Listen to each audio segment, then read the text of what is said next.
Hello friends, welcome. This is Neetu Kumari. तो आप देख सकते हैं कि आज मैं बताने वाली हूँ पाठ्य पुस्तकों के बारे में कि आपकी जो बुक्स हैं, जो पाठ्य पुस्तकें हैं, वो उनका क्या रोल होता है, क्या विशेषताएं होती हैं, उनकी बाहरी और आंतरिक जो विशेषताएं क्या हैं, उनकी इम्पोर्टेंस क्या है, उनके फीचर्स क्या हैं। तो ये सारी चीज़ें जो हैं हम यहाँ पर आज कवर करने वाले हैं।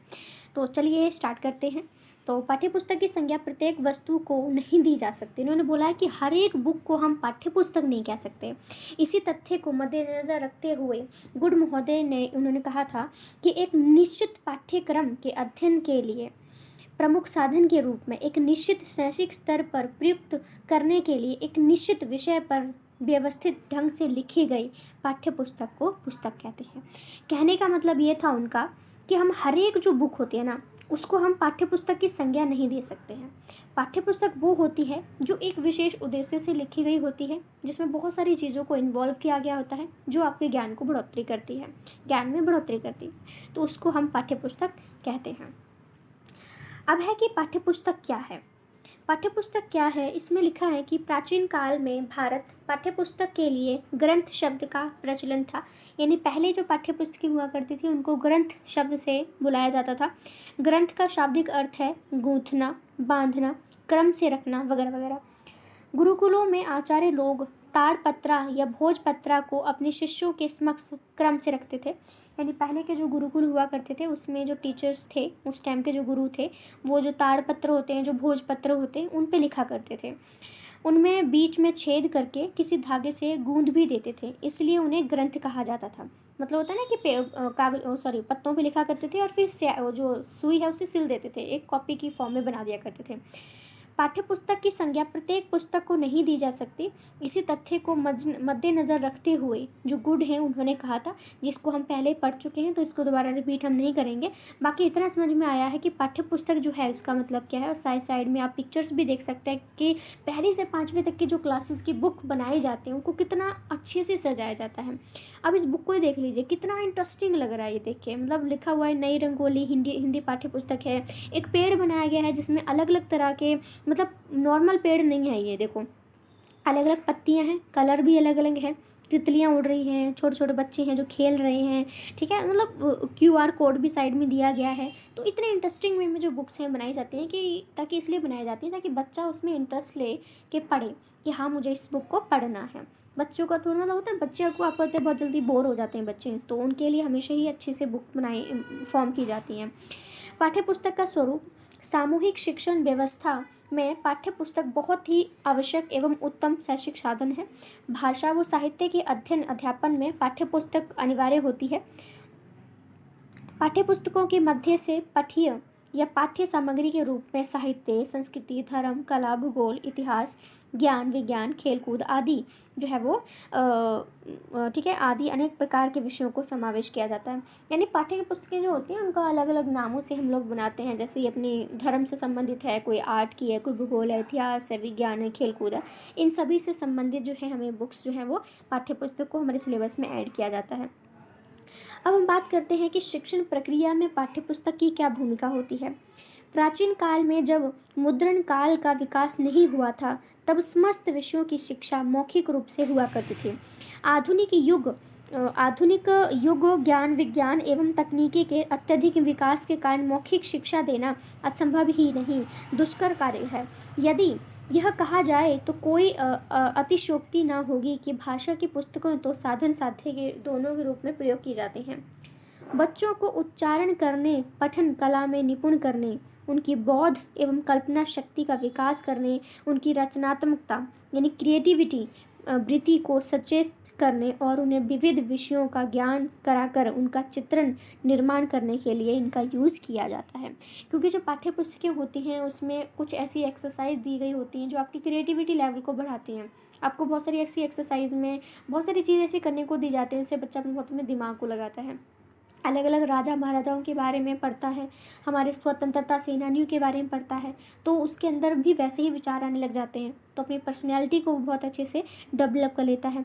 वो बच्चों का उच्चारण जो होता है, कैसे बोलना है, वो भी पढ़ के समझ पाते हैं वो, ठीक है। और जब बुक्स को पढ़ते हैं, रीड करते हैं, तो उनकी रीडिंग जो कैपेसिटी है, रीडिंग जो स्किल है, वो भी अच्छी हो जाती है। अब कल्पना शक्ति की बात करें तो कोई कहानी पढ़ रहे हैं तो पढ़ते पढ़ते उनके माइंड में आ जाएगा। क्या पता कोई ऐसी कहानी हो जिसका एंड उन्हें समझ में मतलब अच्छा ना लगा हो कि नहीं, इस कहानी का एंड ऐसे नहीं होना चाहिए था, तो बच्चा खुद ही अपनी कहानियाँ कल्पना में करके उस कहानी का जो है वो एक बनाने की कोशिश करता है ना। तो हम उसमें कुछ ना कुछ अपनी इमेजिनेशन पावर को डालने की कोशिश करते हैं।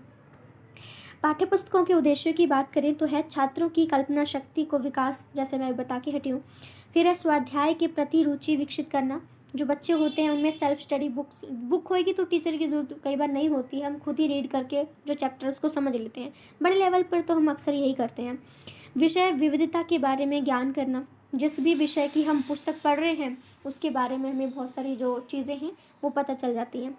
पाठ्यपुस्तकों के माध्यम से ज्ञान की सीमा को विकसित करना, यानी बुक्स होती हैं तो हमारे अंदर कोई नॉलेज होती है, उससे संबंधित हमने कोई और चीज़ पढ़ ली तो हमें उस जो इन्फॉर्मेशन है, जो भी नॉलेज है, उसमें और ज़्यादा बढ़ोतरी हमारी हो जाती है। ठीक है। ज्ञान को व्यवहारिक रूप देने की प्रेरणा, यानी कि हमने जो अभी तक सीखा है उसको हम रियल लाइफ में जब इम्प्लीमेंट करते हैं तो उसकी इम्पोर्टेंस और ज़्यादा बढ़ जाती है।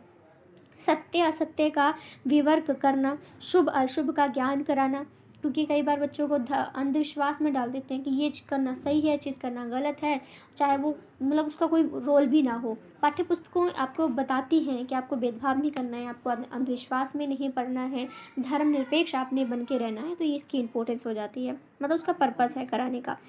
फिर है पाठ्य पुस्तकों की उपयोगिता की बात करें तो पहला जो हमारा आता है वो है पाठ्य पुस्तकें शिक्षक का मार्गदर्शन करती है, यानी कि जो बुक्स होती हैं, पाठ्य पुस्तकें होती हैं, वो ना सिर्फ बच्चे के लिए इम्पोर्टेंट होती हैं बल्कि ये टीचर के लिए भी उतनी ही ज़्यादा इम्पोर्टेंट होती हैं, क्योंकि टीचर और स्टूडेंट दोनों ही बुक से पढ़ते हैं और पढ़ाते हैं। पुस्तकें ज्ञान प्राप्ति का सशक्त साधन है। पुस्तकों के शेयर व्यक्ति बिना गुरु के भी ज्ञान अर्जित कर सकता है। जैसे कि मैंने बोला कि कई बार हम जब सेल्फ स्टडी करते हैं तो बुक से अपने आप ही नॉलेज हम गेन कर सकते हैं।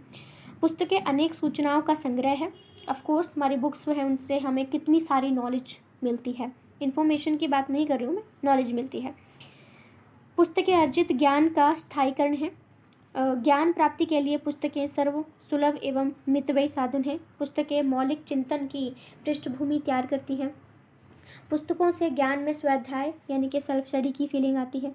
उच्च कक्षाओं के लिए पुस्तकें अनिवार्य हैं, क्योंकि हाई लेवल के एजुकेशन जब हम करते हैं तो वहाँ पर बुक्स नहीं है तो कुछ भी समझ में नहीं आता है, तो बहुत ज़रूरी है। छात्र व शिक्षक दोनों को ही पुस्तकों के माध्यम से पाठ्यक्रम का ज्ञान रहता है, और पुस्तकें ज्ञान के साथ साथ मनोरंजन भी करती हैं। जैसा कि आप देख सकते हैं कितनी इंटरेस्टिंग बुक बनाई जाती है छोटे बच्चों की, अब खोल के देखोगे तो कलर ही कलर, इतनी अच्छी पिक्चर्स बनाई जाती हैं, तो एक इंटरटेनमेंट भी बच्चों का हो जाता है।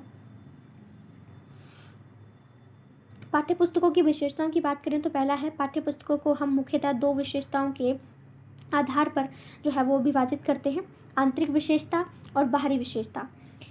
आंतरिक विशेषताओं को भी हम तीन भागों में विभाजित करते हैं, सामान्य विशेषता, भाषा संबंधी विशेषता और शैली संबंधी विशेषता। आंतरिक विशेषताओं की बात करें तो अंदर बुक के अंदर क्या क्या चीज़ें होती हैं। सबसे पहले हम चित्र की बात करते हैं। तो बच्चों, चित्र देखने में हम बहुत, आपको पता है कि जो बच्चे होते हैं ना वो पिक्चर्स में बहुत ज़्यादा रुचि लेते हैं, इंटरेस्ट लेते हैं। अतः प्रत्येक पाठ में जो है वो हमें बहुत सारी रंगीन और तरह तरह की जो हमारे पिक्चर्स होती हैं वो ऐड की जाती हैं। अभ्यास प्रश्न, यानी कि हमारे चैप्टर के लास्ट में हमको तरह तरह के टाइप के क्वेश्चन दिए जाते हैं। लॉन्ग क्वेश्चन होते हैं, ऑब्जेक्टिव टाइप होते हैं, शॉर्ट क्वेश्चन आंसर होते हैं, ठीक है, या फिर कुछ ड्रॉ करने के लिए दे दिया जाता है, या फिर कोई भी शब्द बनाने के लिए दे दिया जाता है। तो ये कुछ अभ्यास कार्य पुस्तकों में आंतरिक रूप में होते हैं। विषय वस्तु की बात करें तो कंटेंट हमारा इसमें नाम हो जाता है कि हमको पहले पुस्तक के स्टार्टिंग में कंटेंट दे दिया जाता है कि ये हमारी यूनिट है और इस यूनिट में आपको इतने चैप्टर करने हैं और ये वाले चैप्टर करने हैं, इस पेज पे है ये इतने चैप्टर, यहाँ पे एक शुरुआत होता है इस पेज पर, यहाँ इस पेज पे ख़त्म होता है। तो ये चीज़ अंदरूनी बुक में हमें देखने को मिलती है। अब भाषा संबंधी विशेषताओं की बात करें तो ऑफकोर्स यही है कि जो बच्चे होते हैं बुक से अलग अलग भाषा सीख सकते हैं। हिंदी की लैंग्वेज की बुक पढ़ रहा है तो हिंदी भाषा सीख जाएगा, इंग्लिश भाषा सीख जाएगा। अलग अलग संस्कृति की बुक पढ़ रहा है तो अलग संस्कृति भी सीख जाएगा, उस संस्कृति की लैंग्वेज भी सीख जाएगा। तो ये कुछ चीज़ें हैं। शैली में हमारा आता है कि जो पाठ्य पुस्तक की जो शैली है बहुत ही अच्छी होनी चाहिए, मधुर होनी चाहिए, और शैलियों में बैलेंस भी होना चाहिए। ज़्यादा भी भारी भरकम शैली का यूज़ नहीं करना है, ज़्यादा हल्की फुल्की जो शैली होती है उसका भी हमें यूज़ नहीं करना है। बाकी चित्र तो हम पहले भी कर चुके हैं, वो चीज़ थोड़ी सी रिपीट हो गया है थी। नेक्स्ट इसकी बाहरी विशेषताओं की बात करें तो सबसे पहले मुख पृष्ठ। मुख पृष्ठ का होता है फ्रंट कवर पेज जो होता है बुक का, वो बहुत ही इंटरेस्टिंग होना चाहिए, रंगीन होना चाहिए, पिक्चर से भरा होना चाहिए, और पिक्चर सारी रंगीन होनी चाहिए, बिल्कुल भी नीरस नहीं होना चाहिए। और कुछ ऐसा बाहर बनाया गया होना चाहिए कि बच्चे किताब का फ्रंट पेज देखकर ही इसमें इंटरेस्ट लेने लग जाए कि हाँ मैंने ये पढ़नी है, भले उसमें कुछ भी दिया हो, किसी भी बोरिंग तरीके से दिया हो, लेकिन फ्रंट पेज से ही बच्चे को आप उसमें इंटरेस्ट बना सकते हैं। पाठ्य पुस्तक का शीर्षक आकर्षक होना चाहिए, ये छोटी एवं साहित्य होनी चाहिए, ठीक है। पाठ्य पुस्तक की जो हम नाम देते हैं ना, आपने देखा हो ज़्यादातर छोटे छोटे नाम होते हैं, हिंदी, इंग्लिश, हिस्ट्री, जो भी चीज़ें हैं, ठीक है, सोशोलॉजी, मतलब छोटे छोटे से नाम हैं। और छोटे छोटे बच्चों की तो ऑफकोर्स हमारी काफ़ी बुक्स होती हैं, जैसे रंगोली है, या बहुत सारी ऐसी बुक्स के नाम हैं जो कि इंटरेस्टिंग होते हैं और छोटे छोटे होते हैं, तो बच्चों को प्रभावित कर जाते हैं। पाठ्य पुस्तक का कागज़ बहुत ही अच्छा और मजबूत होना चाहिए, क्योंकि बच्चे ने पूरी साल वो बुक चलानी होती है, और बच्चे हमारी तरह बड़े थोड़ी हैं कि उसको संभाल के रखेंगे। कई बार किताबें इतनी ज़ोर ज़ोर से पेज पलटते हैं, या फिर वो पेज फाड़ भी देते हैं।